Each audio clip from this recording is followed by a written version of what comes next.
Lawrence's poignant sacrifice was the best part of this penultimate episode.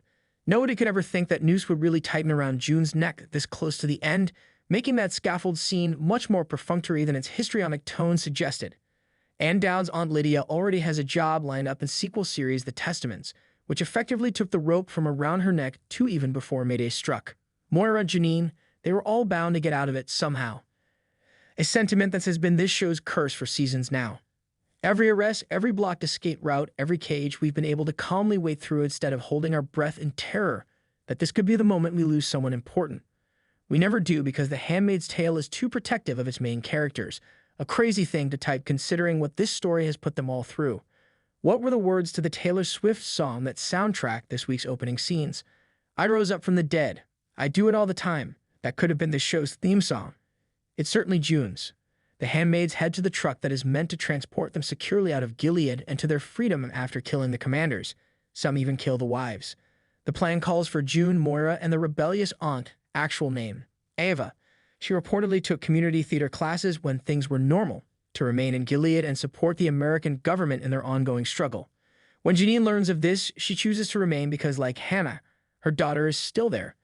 The women never make it that far, though, as the truck is stopped by guardians in the middle, and they are all returned to the misery from which they were fleeing. June sees Wharton in person after being separated from the herd. She initially thinks Serena sold her out, but she is unaware that her ex-lover fled her husband's home when she found out he intended to retain a handmaid in their union. Serena was in the streets as the explosives went off, watching the handmaids inflict their carnage.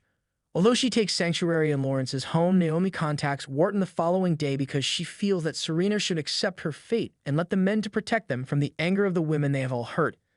Wharton even consents to forego having a handmaid after apologizing to her for his indignation the night before. In order to rally support against the insurrection, he also informs his wife that he and the other commanders would be traveling to Washington, D.C. in the evening. He must deal with the renegade handmaids first, though. June tries to reason with Wharton in the hopes that he would spare her friends, but he chastises her for encouraging disobedience during their brief encounter. June and the other women, including Aunt Lydia, quickly find themselves facing the rope because he has no such plan. June and the other women are shocked but also moved when Wharton accuses Lydia of not managing the ladies well and she snaps at him and the government.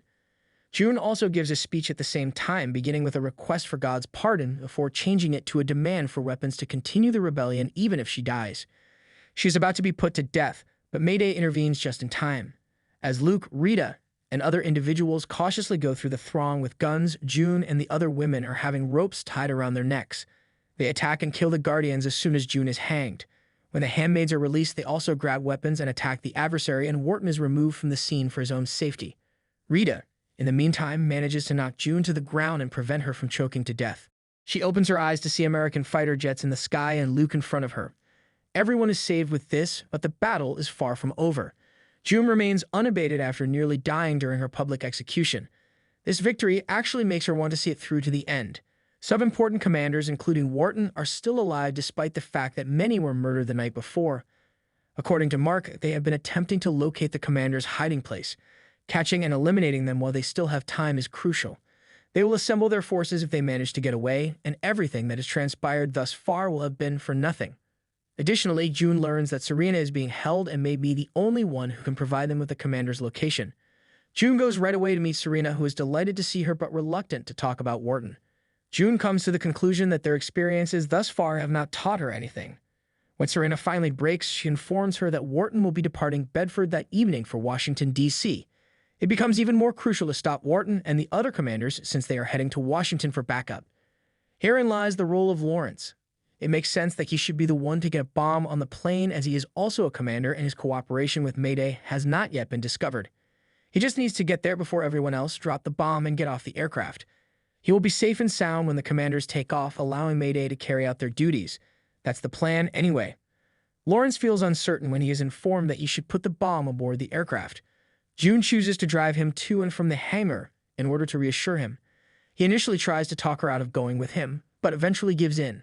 They make their way to the plane as intended, but before Lawrence can complete his task, the other commanders arrive. As it happens, they chose to depart earlier than scheduled because they were too excited to get to Washington, D.C.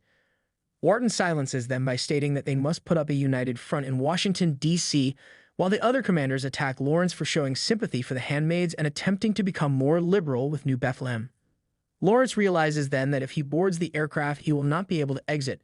He is also aware that Mayday will have little chance of surviving if he does not bring the bomb. He hides behind the automobile and stares back at June as he ascends the stairs. They exchange glances, and it's obvious that Lawrence will complete the task even though he knows he will die. Although it is painful to watch the man who became her close friend and a steadfast supporter of the cause move down the path to his demise, June understands that it is essential. When she witnesses a car pull up and Nick get out, it breaks her heart. June didn't believe he would have to join the others because he is also a commander. Actually, when Rose complained of sudden pain, he ought to have stayed behind. As mayhem broke out outside, Nick was at the hospital beside his wife, where he learned that the small issue resulted from her eating this sedative-laced cake. Rose encourages Nick to accompany her father to battle for Gilead and finally get rid of June now that she and the baby are doing well. Nick would have liked to stay with her if it weren't for what she said. He chooses to accompany Wharton instead, completely oblivious to what is going to happen. He pauses as he enters the aircraft as though he may turn around and see June. However, he doesn't. In order to prevent him from boarding the jet and flying to his death, June undoubtedly considers calling out to him or diverting his attention. However, the cost of saving him would be too great, and Mayday would never be able to go past this. She could have been persuaded to take action if Nick hadn't deceived her the previous time. Now, however, she remains silent. He asks Lawrence if June made it out on the plane. He reveals that she previously asked him to join the rebellion and eliminate the commanders, and he is happy to learn that she is still alive. Nick is surprised when Lawrence says that he should have done it. June, meantime, bids the guy she loved a quiet farewell as she watches helplessly as the jet takes off and eventually explodes into a ball of fire in the sky.